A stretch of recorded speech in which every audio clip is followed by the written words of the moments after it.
Hello friends, आपके अपने YouTube channel साहित्यिक नॉलेज में आपका स्वागत है। फ्रेंड्स, हम पढ़ रहे हैं यूजीसी नेट जेआरएफ के सिलेबस में शामिल कहानियों को। आज हम पढ़ेंगे कहानी आकाशदीप।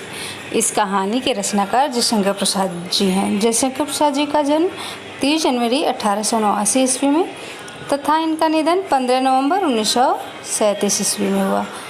चलिए हम आकाशदीप कहानी के बारे में कुछ जान लेते हैं।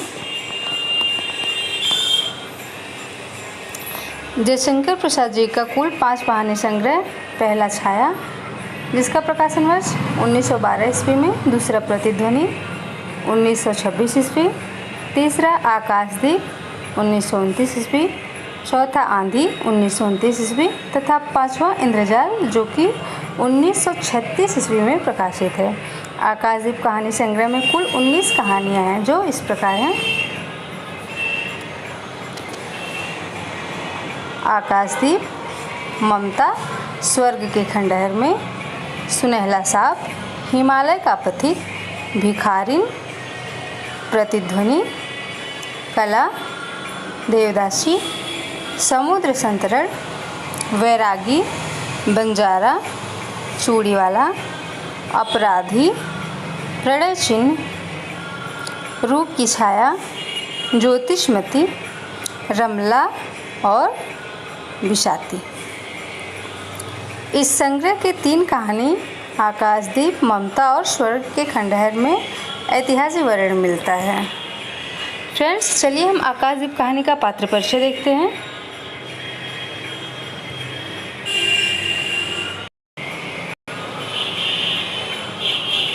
आकाशदीप कहानी का पात्र परिचय। आकाशदीप कहानी में मुख्य पात्र के रूप में चंपा है। चंपा कहानी के मुख्य पात्र है जो जाह्नवी के तट पर चंपा नगरी की एक क्षत्रिय बालिका है। वणिक मणिभद्र की पाप वासना ने चंपा को बंदी बना लिया। इसके पिता मणिभद्र के यहाँ पहरी का काम करते थे, जिसकी मृत्यु जलदस्यु के कारण हुई थी। चंपा अपने पिता की मृत्यु की दोषी बुद्धगुप्त को मानती है, क्योंकि उसके आक्रमण से ही उसके पिता ने जल में समाधि ले लिया था। प्यार और घृणा का द्वंद्व चंपा के जीवन की अस्थायी पीड़ा है। बुद्धगुप्त कहानी का नायक है, जो ताम्रलिप्ति का एक क्षत्रिय है। वह बहादुर और वीर पुरुष है। इसी ने चंपा को स्वयं और मणिभद्र के चंगुल से आज़ाद कराता है। मुख्यतः यह जलदस्यु है, जिसका काम समुद्र में आने वाले जहाज़ों को लूटना होता है। फ्रेंड्स, जलदस्यु अर्थात समुद्री लुटेरे को कहते हैं। बाद में उसके अंदर चारित्रिक परिवर्तन होता है और वह लूटपाट छोड़कर व्यापार करने लगता है। मणिभद्र कहानी का खलनायक, जिसने चंपा और बुद्धगुप्त को बंदी बना लिया था। जया एक आदिवासी युवती, एक सहायक पात्र है जो अधिकांश समय चंपा के साथ रहती है और उसकी आज्ञा का पालन करती है। वह अधिक नहीं बोलती। कहानी में उसका चारित्रिक विकास कम हुआ है। फ्रेंड्स, ये रहे आकाशदीप कहानी के कुछ प्रमुख पात्र। अब हम कहानी पढ़ते हैं।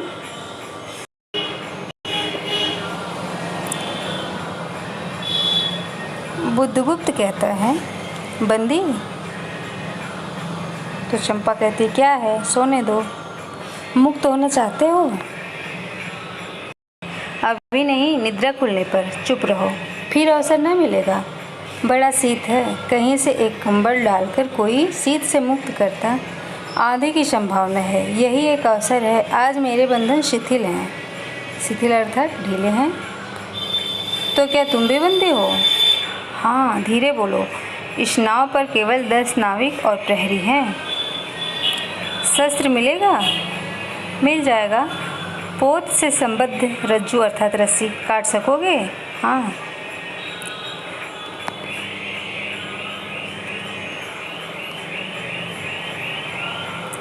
समुद्र में हिलोरें उठने लगी। दोनों बंदी आपस में टकराने लगे। पहले बंदी ने अपने को स्वतंत्र कर लिया, दूसरे का बंधन खोलने का प्रयत्न करने लगा। लहरों के धक्के एक दूसरे को स्पर्श से पुलकित कर रहे थे। मुक्ति की आशा, स्नेह का असंभावित आलिंगन, दोनों ही अंधकार में मुक्त हो गए। दूसरे बंदी ने हर्षातिरेक से उसको गले से लगा लिया। सहसा उस बंदी ने कहा, ये क्या, तुम स्त्री हो? अर्थात बुद्धगुप्त ने पूछा। चंपा ने कहा, क्या स्त्री होना कोई पाप है? अपने को अलग करते हुए स्त्री ने कहा, सहस्र कहाँ है तुम्हारा नाम? चंपा, तारक खचित नील अंबर और समुद्र के आकाश में पवन ऊधम मचा रहा था। अंधकार से मिलकर पवन दुष्ट हो रहा था। समुद्र में आंदोलन था। नौका लहरों में विकल थी। स्त्री सतर्कता से लुढ़कने लगी। एक मतवाले नाविक के शरीर से टकराते हुए सावधानी से उसका कृपाण अर्थात तलवार निकालकर फिर लुढ़कते हुए बंदी के समीप पहुंच गई। सहसा पोत से पथ प्रदर्शन में चिल्लाकर कहा, आंधी! आपत्ति सूचक तूर्य बजने लगा। सब सावधान होने लगे। बंदी युवक उसी तरह पड़ा रहा। किसी ने रस्सी पकड़ी, कोई पाल खुल रहा था, पर युवक बंदी लुढ़क कर उस रज्जू के पास पहुंचा जो पोत से संलग्न थी। तारे ढक गए, तरंगे उद्वेलित हुई, समुद्र गरजने लगा। भीषण आंधी पिचासनी के समान नाव को अपने हाथों में लेकर कंदुक क्रीड़ा और अट्टहास करने लगी। एक झटके के साथ ही नाव स्वतंत्र थी। उस संकट में भी दोनों बंदी खिलखिलाकर हंस पड़े। आंधी के हाहाकार में उसे कोई न सुन सका। अनंत जलनिधि में उषा का मधुर आलोक फूट पड़ा। सुनहली कीड़ों और लहरों की कोमल सृष्टि मुस्कुराने लगी। सागर शांत था। नाविकों ने देखा, पोत का पता नहीं, बंदी मुक्त हैं। नायक ने कहा, बुद्धगुप्त, तुमको मुक्त किसने किया? कृपाण दिखाकर बुद्धगुप्त ने कहा, इसने। नायक ने कहा, तो तुम्हें फिर बंदी बनाऊंगा। किसके लिए? पोताध्यक्ष मणिभद्र अतल जल में होगा। नायक, अब इस नौका का स्वामी हूँ मैं। तुम जलदस्यु बुद्धगुप्त, कदापि नहीं। चौंक कर नायक ने कहा और अपना कृपाण टटोलने लगा। चंपा ने इसके पहले उस पर अधिकार कर लिया था। वह क्रोध से उछल पड़ा। तो तुम द्वंद्व युद्ध के लिए प्रस्तुत हो जाओ। जो विजयी होगा वह स्वामी होगा। इतना कहकर बुद्धगुप्त ने कृपाण देने का संकेत किया। चंपा ने कृपाण नायक के हाथ में दे दिया। भीषण घात प्रतिघात आरंभ हुआ। दोनों कुशल, दोनों त्वरित गति वाले थे। बड़ी निपुणता से बुद्धगुप्त ने अपना कृपाण दांतों से पकड़कर अपने दोनों हाथ स्वतंत्र कर लिए। चंपा भय और विस्मय से देखने लगी। नाविक प्रसन्न हो गए, परंतु बुद्धगुप्त ने लाघव से नायक का कृपाण वाला हाथ पकड़ लिया और विकट हुंकार से दूसरा हाथ कटी में डाल दिया। कटी अर्थात कमर में उसे गिरा दिया। दूसरे ही क्षण प्रभात की किरणों में बुद्धगुप्त का विजयी कृपाण उसके हाथों में चमक उठाया। नायक की कातर आंखें प्राण भिक्षा मांगने लगी। बुद्धगुप्त ने कहा, बोलो, अब स्वीकार है कि नहीं? मैं अनुचर हूँ, वरुण देव की शपथ, मैं विश्वासघात नहीं करूँगा। बुद्धगुप्त ने उसे छोड़ दिया। चंपा ने युवक जलदस्यु के समीप आकर उसके छतों और अपनी स्निग्ध दृष्टि और कोमल करों से वेदना विहीन कर दिया। बुद्धगुप्त ने सुगठित शरीर पर रक्त बिंदु विजय तिलक कर रहे थे। विश्राम लेकर बुद्धगुप्त ने पूछा, हम लोग कहाँ होंगे? बाली द्वीप से बहुत दूर, संभवतः एक नवीन द्वीप के पास, जिसमें अभी हम लोगों का बहुत कम आना जाना होता है। सिंगल के वणिकों का वहाँ प्राधान्य है। कितने दिनों में हम लोग वहाँ पहुँचेंगे? अनुकूल पवन मिलने पर 2 दिन में। तब तक के लिए खाद्य का अभाव न होगा। सहसा नायक ने नाविकों को डांट लगाने की आज्ञा दी और स्वयं पतवार पकड़कर बैठ गया। बुद्धगुप्त के पूछने पर उसने कहा, यहाँ एक जलमग्न शैलखंड है। सावधान न रहने से नाव टकराने का भय है। तुम्हें इन लोगों ने बंदी क्यों बनाया? वणिक मणिभद्र की पाप वासना ने, चंपा ने उत्तर दिया। तुम्हारा घर कहाँ है? जाह्नवी के तट पर। चंपा नगरी की एक क्षत्रिय बालिका हूँ। पिता इसी मणिभद्र के यहाँ प्रहरी का काम करते थे। माता का देहावसान हो जाने पर मैं भी पिता के साथ नाव पर ही रहने लगी। 8 बरस से समुद्र मेरा घर है। तुम्हारे आक्रमण के समय मेरे पिता ने ही 7 दस्युओं को मारकर जल समाधि ली थी। 1 मास हुआ मैं इस नील नभ के नीचे नील जलनिधि के ऊपर एक भयानक अनंतता में निस्सहाय हूँ, अनाथ हूँ। मणिभद्र ने मुझसे एक दिन घृणित प्रस्ताव किया। मैंने उसे गालियाँ सुनाई। उसी दिन से बंदी बना दी गई। चंपा रोज से जल रही थी। मैं भी ताम्रलिप्ति का एक क्षत्रिय हूँ चंपा, परंतु दुर्भाग्य से जलदस्यु बनकर जीवन व्यतीत करता हूँ। अब तुम क्या करोगी? मैं अपने अदृष्ट को अनिर्दिष्ट ही रहने दूंगी। वह जहाँ ले जाए। चंपा की आंखें निस्सीम प्रदेश में निरुद्देश्य थी। किसी आकांक्षा के लाल डोरे न थे। धवल अपांगों में बालकों के सदृश विश्वास था। हत्या व्यवसायी दस्यु भी उसे देखकर कांप गया। उसके मन में एक संभ्रमपूर्ण श्रद्धा यौवन की पहली लहरों को जगाने लगी। समुद्र वृक्ष पर विलंबमयी राग रंजित संध्या थिरकने लगी। चंपा ने असंयत कुंतल उसकी पीठ पर बिखरे थे। दुर्दांत दस्यु ने देखा अपनी महिमा में अलौकिक एक तरुण बालिका। वह विस्मय से अपने हृदय को टटोलने लगा। उसे एक नई वस्तु का पता चला। वह थी कोमलता। उसी समय नायक ने कहा, हम लोग द्वीप के पास पहुंच गए। बेला से नाव टकराई। चंपा निर्भीकता से कूद पड़ी। माझी भित्र बुद्धगुप्त ने कहा, जब इसका कोई नाम नहीं है तो हम लोग इसे चंपा द्वीप कहेंगे। चंपा हंस पड़ी। 5 बरस बाद शरद के धवल नक्षत्र नील गगन में झलमला रहे थे। चंद्र की उज्जवल विजय पर अंतरिक्ष में शरद लक्ष्मी ने आशीर्वाद के फूलों और कीलों को बिखेर दिया। चंपा के एक उच्च सौंध पर बैठी हुई तरुणी चंपा दीपक जला रही थी। बड़े यत्न से अभ्रक की मंजूषा में दीप धरकर उसने अपनी सुकुमार उंगलियों से डोरी खींची। वह दीपाधार ऊपर चढ़ने लगा। भोली भाली आंखों से उसे ऊपर चढ़ते हर्ष से देख रही थी। डोरी धीरे धीरे खींची गई। चंपा की कामना थी कि उसका आकाशदीप नक्षत्रों से हिल मिल जाए, किंतु वैसा होना असंभव था। उसने आशा भरी आंखें फिरा ली। सामने जलराशि का रजत श्रृंगार था। वरुण बालिकाओं के लिए लहरों से हीरे और नीलम की क्रीड़ा सरल मालाएं बन रही थी और वे मायाविनी छलनाएं अपनी हंसी का कलनाद छोड़कर छिप जाती थी। दूर दूर से धीवरों का वंशी झनकार उनके संगीत सा मुखरित होता था। चंपा ने देखा कि तरल संकुलित जलराशि में उसके कंदील का प्रतिबिंब अस्त व्यस्त था। वह अपनी पूर्णता के लिए सैकड़ों चक्कर काटता था। वह अनमनी होकर उठ खड़ी हुई। किसी को पास न देखकर पुकारा, जया। एक श्यामा युवती सामने आकर खड़ी हुई। वह जंगली थी। नील नभोमंडल से मुख में शुद्ध नक्षत्रों की पंक्ति के समान उसके दांत हंसते ही वह चंपा को रानी कहती है, बुद्धगुप्त की आज्ञा से। महानाविक कब तक आएंगे? बाहर पूछो तो, चंपा ने कहा। जया चली गई। दूरागत पवन चंपा के अंचल में विश्राम लेना चाहता था। उसके हृदय में गुदगुदी हो रही थी। आज न जाने क्यों वह बेसुध थी। एक दीर्घकाय दृढ़ पुरुष ने उसकी पीठ पर हाथ रख चमत्कृत कर दिया। उसने फिर कर कहा, बुद्धगुप्त बावली हो क्या? यहाँ बैठी हुई अभी तक दीप जला रही हो? तुम्हें यह काम करना है? क्षीर निधिशाई अनंत की प्रसन्नता के लिए क्या दासियों से आकाश दीप जलवाऊं? हंसी आती है। तुम किसको दीप जलाकर पथ दिखलाना चाहती हो? उसको जिसको तुमने भगवान मान लिया है। हाँ, वह भी कभी भटकते हैं, भूलते हैं, नहीं तो बुद्धगुप्त को इतना ऐश्वर्य क्यों देते? चंपा कहती है। तो बुरा ही क्या हुआ?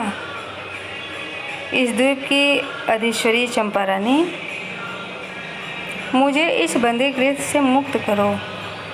अब तो बाली, जावा और सुमात्रा का वाणिज्य केवल तुम्हारे ही अधिकार में है महानाविक। परंतु मुझे उन दिनों की स्मृति सुहावनी लगती है जब तुम्हारे पास एक ही नाव थी और चंपा के उपकूल में पांडे लादकर हम लोग सुखी जीवन बिताते थे। इस जल में अगणित बार हम लोगों की तरी आलोक में प्रभात में तारिकाओं की मधुर ज्योति में थिरकती थी। बुद्धगुप्त, उस विजन अनंत में जब माझी सो रहे थे, दीपक बुझ जाते थे, हम तुम परिश्रम से थक कर पालों में शरीर लपेट कर एक दूसरे का मुँह क्यों देखते थे? वह नक्षत्रों की मधुर छाया। तो चंपा अब उससे भी अच्छे ढंग से हम लोग विचर सकते हैं। तुम मेरी प्राणदात्री हो, मेरी सर्वस्व हो। नहीं नहीं, तुमने जलदस्यु वृत्ति छोड़ दी है, परंतु हृदय वैसा ही अकरुण, सतृष्ण और ज्वलनशील है। तुम भगवान के नाम पर हंसी उड़ाते हो, मेरे आकाशदीप पर व्यंग कर रहे हो। नाविक, उस प्रचंड आंधी में प्रकाश की एक एक की किरण के लिए हम लोग कितने व्याकुल थे। मुझे स्मरण है, जब मैं छोटी थी, मेरे पिता नौकरी पर समुद्र में जाते थे। मेरी माता मिट्टी का दीप बांस की पिटारी में भागीरथी के तट पर बांस के साथ ऊंचे टांग देती थी। उस समय मैं प्रार्थना करती थी, भगवान मेरे पथभ्रष्ट नाविक को अंधकार में ठीक पथ पर ले चलना। और जब मेरे पिता वर्षों पर लौटते तो कहते, साध्वी, तेरी प्रार्थना से भगवान ने संकटों में मेरी रक्षा की। वह गदगद हो जाती। मेरी माँ, आह नाविक, यह उसकी पूरी स्मृति है। मेरे पिता, वीर पिता की मृत्यु के निष्ठुर कारण जलदस्यु, हट जाओ। सहसा चंपा का मुख क्रोध से भीषण होकर रंग बदलने लगा। महानाविक ने कभी यह रूप न देखा था। वह ठठाकर हंस पड़ा। यह क्या चंपा, तुम अस्वस्थ हो जाओगी, सो रहो, कहता हुआ चला गया। चंपा मुट्ठी बांधे उन्मादिनी सी घूमती रही। निर्जर समुद्र के उपकूल में वेला से टकराकर लहरें बिखर जाती थी। पश्चिम का पथिक थक गया था, उसका मुख नीला पड़ गया था। अपनी शांति गंभीर हलचल में जलने विचार में निमग्न था। वह जैसे प्रकाश की उन्मिलन किरणों से विरक्त था। चंपा और जया धीरे धीरे उस तट पर आकर खड़ी हो गई। तरंग से उठते हुए पवन ने उनके वसन को अस्त व्यस्त कर दिया। जया के संकेत से एक छोटी सी नौका आई। दोनों ने उस पर बैठते ही नाविक उतर गया। जया नाव खेने लगी। चंपा मुग्ध सी समुद्र के उदास वातावरण में अपने को मिश्रित कर देना चाहती थी। इतना जल, इतनी शीतलता, हृदय की प्यास न बुझी। पी सकूंगी? नहीं तो जैसे वेला में चोट खाकर सिंधु चिल्ला उठता है, उसी के समान रोदन करूं? यह जलते हुए स्वर्ण गोलक सदृश अनंत जल में डूब कर बुझ जाऊं? चंपा के देखते देखते पीड़ा और ज्वलन से आरक्त बिंब धीरे धीरे सिंधु में चौथाई आध फिर संपूर्ण विलीन हो गया। एक दीर्घ निश्वास लेकर चंपा ने मुख फेर लिया। देखा तो महानाविक का बजरा उसके पास है। बुद्धगुप्त ने झुककर हाथ बढ़ाया। चंपा उसके सहारे बजरे पर चढ़ गई। दोनों पास पास बैठ गए। इतनी छोटी नाव पर इधर घूमना ठीक नहीं। पास ही वह जलमग्न शैलखंड है, कहीं नाव टकरा जाती है या ऊपर चढ़ जाती। चंपा तो अच्छा होता बुद्धगुप्त, जल में बंदी होना कठोर प्राचीरों से तो अच्छा है। आज चंपा तुम कितनी निर्दय हो। बुद्धगुप्त को आज्ञा देकर देखो तो वह क्या नहीं कर सकता, जो तुम्हारे लिए नए द्वीप की सृष्टि कर सकता है, नई प्रजा खोज सकता है, नए राज्य बना सकता है। उसकी परीक्षा लेकर तो देखो। कहो चंपा, वह कृपाल से अपना हृदय पिंड निकालकर अपने हाथों अतल जल में विसर्जन कर दे। महानाविक जिसके नाम से भाली जावा और चंपा का आकाश गूंजता था, पवन थर्राता था, घुटनों के बल चंपा के सामने छलछलाई आंखों से बैठा था। सामने शैलमाला की चोट पर हरियाली में विस्तृत जल देश में नील पिंगला संध्या, प्रकृति की सर्दिश कल्पना, विश्राम की शीतल छाया, स्वप्न लोक का सृजन करने लगी। उस मोहिनी की रहस्यपूर्ण नील जाल का कुहक स्फुट हो उठा, जैसे मदिरा से सारा अंतरिक्ष सिक्त हो गया। सृष्टि नील कमलों से भर उठी। उस सौरभ से पागल चंपा ने बुद्धगुप्त के दोनों हाथ पकड़ लिए। वहाँ एक आलिंगन हुआ, जैसे क्षितिज में आकाश और सिंधु का। किंतु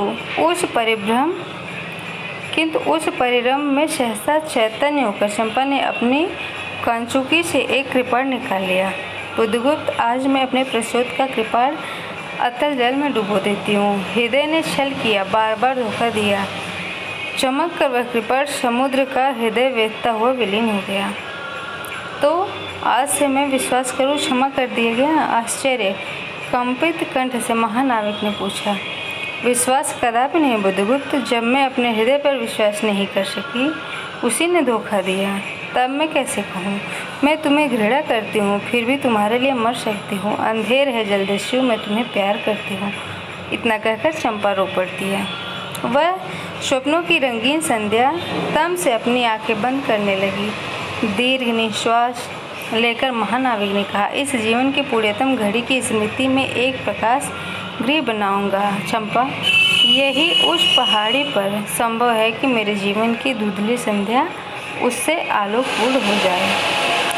चंपा के दूसरे भाग में एक मनोरम शैलमाला थी। वह बहुत दूर तक सिंधु जल में निमग्न थी। सागर का चंचल जल उस पर उछलता हुआ उसे छिपाया था। आज उसी शैलमाला पर चंपा के आदि निवासियों का समारोह था।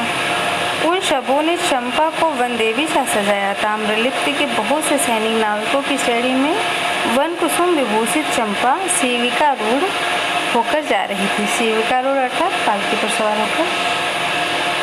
शैल के एक ऊंचे शिखर पर चंपा के नाविकों को सावधान करने के सुदृढ़ दीप स्तंभ बनवाया गया था। आज उसी का महोत्सव है। बुद्धगुप्त स्तंभ के द्वार पर खड़ा था। शिविका से सहायता देकर चंपा को उसने उतारा। दोनों भीतर पदार्पण किया था। साथ ही बांसुरी और ढोल बजने लगे। पंक्तियों में कुसुम भूषण से सजी वनमालाएं फूल उछालती हुई नाचने लगी। दीप स्तंभ की ऊपरी खिड़की से यह देखती हुई चंपा ने जया से पूछा, यह क्या है जया? इतनी बालिका कहाँ से बटोर लाई? आज रानी का ब्याह है ना? कहकर जया ने हंस दिया। बुद्धगुप्त विस्तृत जलनिधि की ओर देख रहा था। उसे झकझोरकर चंपा ने पूछा, क्या यह सच है? ये तुम्हारी इच्छा हो तो यह सच भी हो सकता है चंपा। कितने वर्षों से मैं ज्वालामुखी को अपनी छाती से दबाए हूँ। चुप रहो महानाविक। क्या मुझे निस्सहाय और कंगाल जानकर तुमने आज सब प्रतिशोध लेना चाहा? मैं तुम्हारे पिता का घातक नहीं हूँ चंपा। वह एक दूसरे जलदस्यु के शस्त्र से मरे। यदि मैं इसका विश्वास कर पाती बुद्धगुप्त, वह दिन कितना सुंदर होता, वह क्षण कितना स्मरणीय होता। आह, तुम इस निष्ठुरता में भी कितने महान होते। जया नीचे चली गई थी। स्तंभ के संकीर्ण प्रकोष्ठ में बुद्धगुप्त और चंपा एकांत में एक दूसरे के सामने बैठे थे। बुद्धगुप्त ने चंपा के पैर पकड़ लिए। उच्छ्वसित शब्दों में वह कहने लगा, चंपा, हम लोग जन्मभूमि भारतवर्ष से कितने दूर इस निरीह प्राणियों में इंद्र और शची के समान पूजित हैं। स्मरण होता है कि वह दार्शनिकों का देश, वह महिमा की प्रतिमा, मुझे वह स्मृति नित्य आकर्षित करती है, परंतु मैं क्यों नहीं जाता? जानती हो, इतना महत्व प्राप्त करने पर भी मैं कंगाल हूँ। मेरा पत्थर सा हृदय एक दिन सहसा तुम्हारे स्पर्श से चंद्रकांत मणि की तरह द्रवित हुआ। चंपा, मैं ईश्वर को नहीं मानता, मैं पाप को नहीं मानता, मैं दया को नहीं समझ सकता, मैं उस लोक में विश्वास नहीं करता, पर मुझे अपने हृदय की एक दुर्बल अंश पर श्रद्धा हो चली है। तुम न जाने कैसे एक बहकी हुई तारिका के समान मेरे शून्य में उदित हो गई हो। आलोक की एक कोमल रेखा एक निविड़तम में मुस्कुराने लगी। पशुबल और धन उपासक के मन में किसी शांत और एकांत कामना की हंसी खिलखिलाने लगी, पर मैं न हंस सका। चलोगी चंपा? पोतवाहिनी पर असंख्य धनराशि लाकर राजरानी सी जन्मभूमि के अंक में आज हमारा परिणय हो, कल ही हम लोग भारत के लिए प्रस्थान करें। महानाविक बुद्धगुप्त की आज्ञा सिंधु की लहरें मानती हैं। वे स्वयं उस पोत पुंज को दक्षिण पवन के समान भारत में पहुंचा देंगे। आह चंपा, चलो। चंपा ने उसके हाथ पकड़ लिया। किसी आकस्मिक झटके ने एक पल भर के लिए दोनों के अधरों को मिला दिया। सहसा चैतन्य होकर चंपा ने कहा, बुद्धगुप्त, मेरे लिए यह सब भूमि मिट्टी है, सब जल तरल है, सब पवन शीतल है। कोई विशेष आकांक्षा हृदय में अग्नि के समान प्रज्वलित नहीं। सब मिलाकर मेरे लिए एक शून्य है। प्रिय नाविक, तुम स्वदेश लौट जाओ विभुओं का सुख भोगने के लिए, और मुझे छोड़ दो इन निरीह भोले भाले प्राणियों के दुख की सहानुभूति और सेवा के लिए। तब मैं अवश्य चला जाऊंगा चंपा। यहाँ रहकर मैं अपने हृदय पर अधिकार रख सकूं, इसमें संदेह है। आह, उन लहरों में मेरा विनाश हो जाए। महानाविक के उच्छ्वास में विकलता थी। फिर उसने पूछा, तुम अकेले यहाँ क्या करोगी? पहले विचार था कि कभी कभी इस द्वीप पर स्तंभ पर से आलोक जलाकर अपने पिता की समाधि का इस जल से अन्वेषण करूँगी, किंतु देखती हूँ मुझे भी इसी में जलना होगा जैसे आकाशदीप। एक दिन स्वर्ण रहस्य के प्रभात में चंपा ने अपने दीप स्तंभ पर से देखा सामुद्रिक नावों की एक श्रेणी चंपा का उपकूल छोड़कर पश्चिम उत्तर की ओर महाजलव्याल के समान संतरण कर रही है। उसकी आंखों में आंसू बहने लगे। यह कितनी ही शताब्दियों पहले की कथा है। चंपा आजीवन उस दीप स्तंभ में आलोक जलाती रही, किंतु उसके बाद भी बहुत दिन द्वीप निवासी उस माया, ममता और स्नेह सेवा की देवी की समाधि श्रद्धा से पूजा करते थे। एक दिन काल की कठोर हाथों ने उसे भी अपने चंचलता से गिरा दिया।